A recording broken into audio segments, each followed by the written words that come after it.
नमस्कार बालमित्रांनो, आज आपण तिसरी मराठी विषयातील कसे मिळेल पाणी ही चित्रकथा लिहिणार आहोत।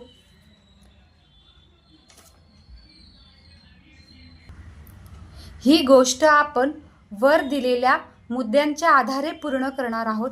तहानलेले प्राणी, त्यानंतर त्यांनी घेतलेला पाण्याचा शोध, त्यांना आलेली अडचण, चिमणीला सुचलेली युक्ती, पाणी वर येणे, तहान भागवणे आणि गोष्टीतून मिळणारा संदेश या मुद्द्यांच्या आधारे आपण ही गोष्ट पूर्ण करूया।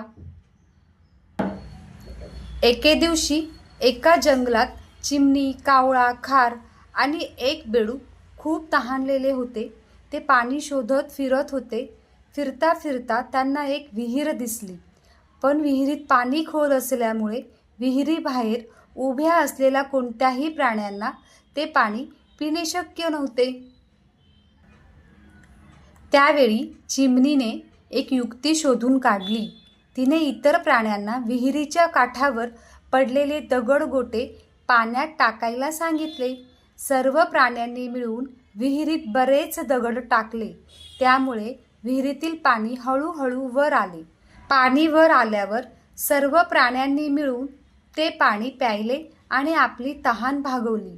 आता या कथेतून आपल्याला असा संदेश मिळतो, जिथे इच्छा तिथे मार्ग हा सापडतो आणि एकजुटीने काम केल्यास कठीण कामही सोपे होते।